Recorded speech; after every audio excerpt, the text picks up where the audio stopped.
boleh tahu dengan kakak siapa? Saya dengan Desi Anjarni, Bu. Desi Anjarni. Iya. Kak Desi dari mana ya alamatnya? Dari Purwosari Malang, Surakarta. Umurnya berapa Kak Desi? Saya umurnya 25 tahun, Bu. Untuk saudaranya dengan siapa? Saya Asyifa Khairunisa. Dari mana Kak? Dari Nusukan Banjarsari, Surakarta. Umurnya berapa Kak Asyifa? 25 tahun. Jadi kesedaran dari kakak-kakak sekalian itu untuk apa ya Kak kalau boleh saya tahu? Ada permasalahan apa yang bisa saya bantu? Jadi gini Bu, saya kan pernah mendaftar sebagai anggota di BMT Ahmad pada bulan Mei tahun lalu. Terus saya buka tabungan WDA, jenisnya itu WDA ya Bunda Mama. Kemudian total tabungan saya itu kurang lebih 75 juta Bu. Kemudian pada bulan Februari 2024 saya berniat untuk mengambil semua uangnya itu, tapi dari pihak BMT itu tidak menyanggupi dengan alasan yang tidak bisa mengambil uang secara langsung dengan tunai sebanyak itu. Nah kemudian disuruh kembali ke esokan misalnya. Tapi pas saya balik ke esokan misalnya itu, BMT juga tetap tidak menyanggupi dengan alasan-alasan lainnya. Sampai beberapa kali saya mengajukan protes, namun pihak BMT itu tetap merespon dengan cara yang sama. Kalau dengan Kak Asyifa? Sama kayak Mbak Desi sama Mbak Desi, kasusnya sama kayak Mbak Desi ya. Jadi di tahun kemarin itu di bulan Januari saya kan nabung di BMT Ahmad itu sebesar 20 juta dengan tabungan itu jenisnya wajita. Terus pas awal bulan Februari 2024 ini kan saya rencananya mau tak ambil seluruhnya buat keperluan saya, tapi ternyata dari BNP-nya itu nggak menyanggupi. Terus pas akhir bulan saya datang ke BNP-nya langsung, ternyata BNP-nya itu udah tutup. Terus saya cari informasi, katanya tutupnya itu karena ada kerugian. Terus saya jadi curiga apa uang saya itu dipakai sama BNP-nya, soalnya kan BNP-nya sendiri kan mengalami kerugian. Terus yang mengalami masalah ini tuh bukan cuma saya sama Mbak Desi, tapi juga ada anggota lain yang juga masalahnya tuh sama. Untuk Kak Desi, sebelumnya di awal melakukan tabungan itu, apakah ada kesepakatan terkait pengambilan visa cash atau tidak? Tidak ada kesepakatan. Untuk kalau Kak Asyifa, berapa karyawan yang mengatakan bahwa BMT itu sudah menyatakan pandai? Itu 2 orang, kan saya punya nomor WA-nya itu, jadi saya tanya ke 2 karyawan itu. Baik, jadi begini, untuk kasus ini tuh bisa diselesaikan dengan litigasi dan non litigasi ya. Jadi penyelesaian litigasi itu kan melalui pengadilan agama. Kalau sedangkan non litigasi itu melalui lembaga. Saya jelaskan secara singkat ya. Kalau misalkan penyelesaian nanti menggunakan litigasi, itu kan berdasarkan pada undang-undang yang berlaku, acara perdata yang berlaku di Indonesia ini, gitu. Nah, kalau misalkan kita memakai litigasi, nanti lingkup pemeriksaannya lebih luas dibandingkan dengan yang non litigasi. Karena non litigasi tadi menggunakan lembaga. Terus untuk pembiayaan dari penyelesaian sengketa litigasi itu lebih murah dibandingkan non litigasi. Kalau sedangkan non litigasi tadi kan melalui lembaga ya. Nah, jadi penyelesaian sengketa non litigasi itu di luar pengadilan dengan beberapa macam penyelesaian, misalkan mediasi, negosiasi, konsultasi, konsiliasi, adjudikasi, dan arbitrase.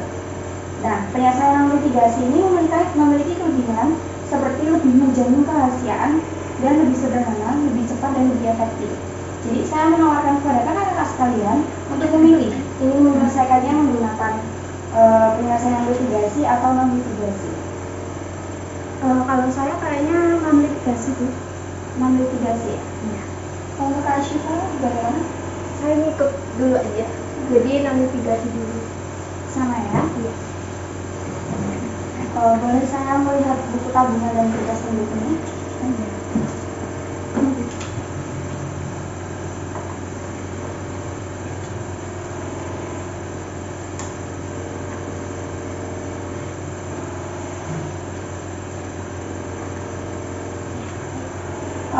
Kami saya dan teman-teman saya memilih untuk mengakhiri konsultasi pada hari ini karena kami juga harus menganalisis kasus dari kakak-kakak sekalian.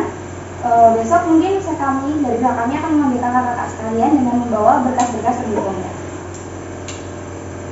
Boleh Kak minta nomor WA-nya? Silakan tinggalkan nomor WA di sini.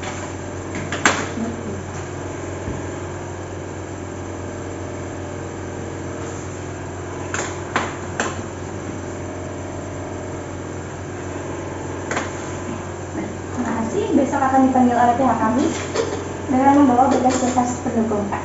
Terima kasih Bu. Sama-sama.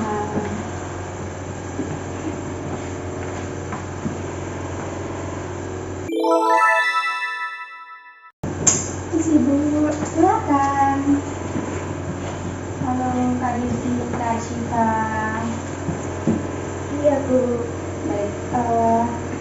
Ini setelah kemarin kami merapatkan dari pihak kami itu menganalisis terkait kasus dari kakak-kakak sekalian ya. Jadi begini, BMT yang mengalami pembubaran pertanggungjawaban itu tergantung pada rapat anggota. Nah, apabila penyebab pembubaran itu kesalahan atau kelalaian dari BMT, maka pengurus yang bertanggung jawab atas dana nasabah. Jadi apabila upaya tersebut tidak didapatkan dan tidak menyelesaikan permasalahan, maka upaya terakhir yaitu dilakukan melalui jalur hukum atau pengadilan ya. Nah, sebelum mengambil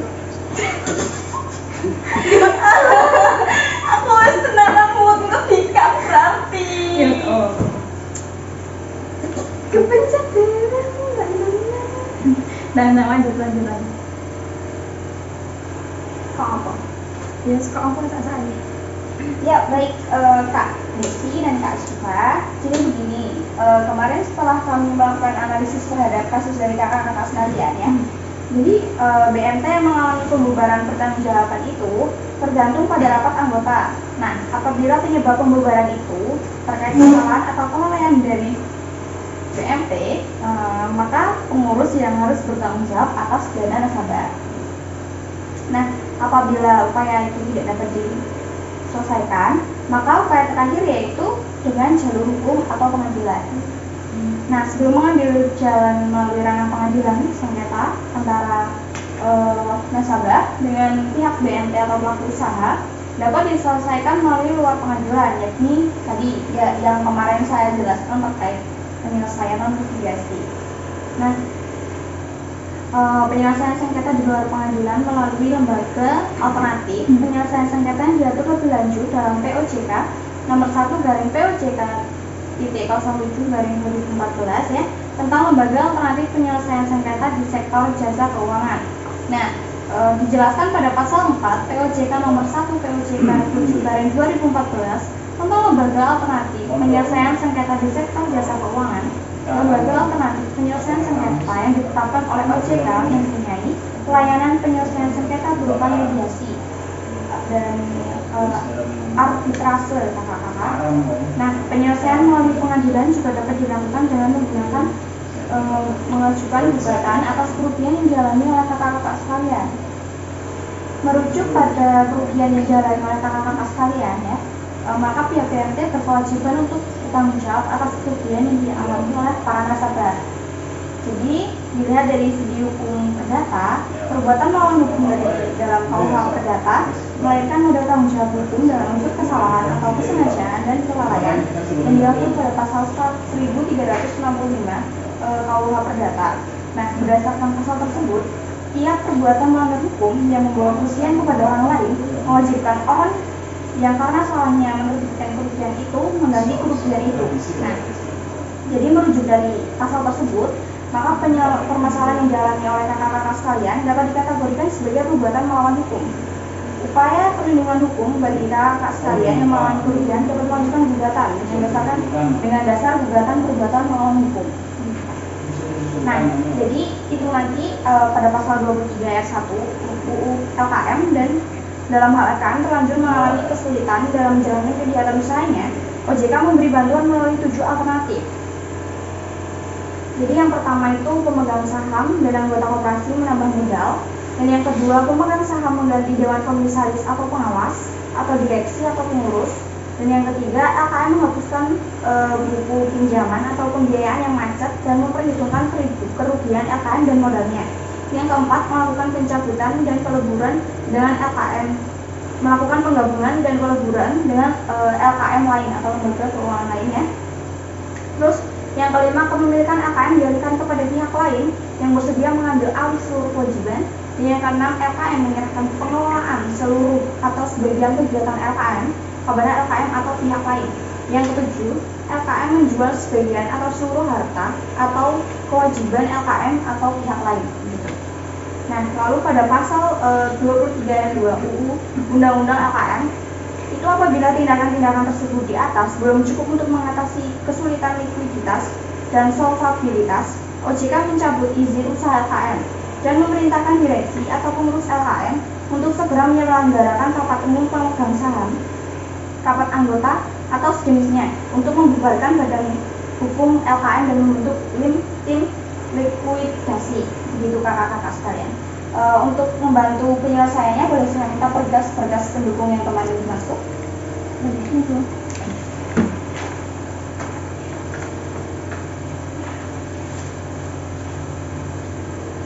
Jadi kakak-kakak sekalian, setelah penjelasan terkait analisis kasus tadi, kami dari tim akan melakukan investigasi dan mencari tahu apakah ada LPS khusus yang dapat menjamin dari dana-dana kakak sekalian ya, yang telah dihimpun oleh pihak BNT gitu. Jadi saya mohon untuk menunggu informasi selanjutnya dari kami. Gitu, Pak. Baik, terima kasih Bu. Terima kasih Bu. Sama-sama. Saya nunggu infonya ya Bu. Terima kasih Bu. Ya, silakan.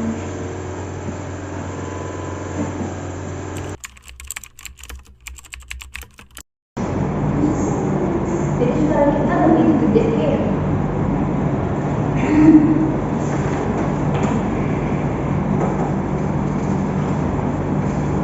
Ini sih Bu.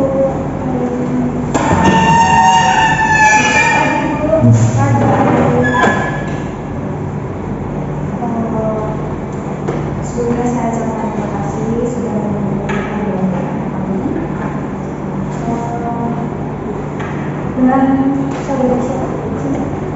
Saya menurut alamatnya di Sariwari, nomor saya 26 tahun, jabatan saya di BM itu sebagai sekretaris.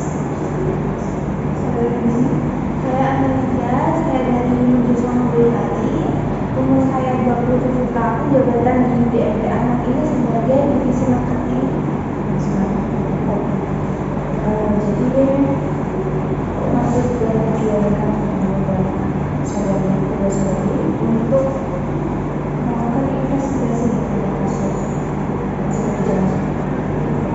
lalu saya ingin apakah kedua saudara bersedia untuk saya minta keterangan secara bersedia.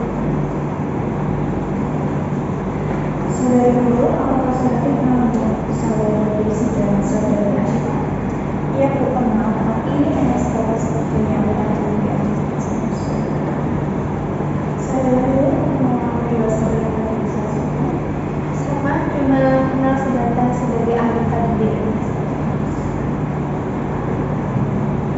Jadi kedua saudara tadi, saudara Jessica dan Asyifa, dengan konsultasi hukum atas kasus ini mengambil tabungan di BNT Anak, tapi pihak BNT itu tidak mengerti. Lalu apa yang sebenarnya bisa dilakukan? Jadi di BNT itu kan ada tabungan di anak yang disediakan jenisnya di ayah zaman. Kemudian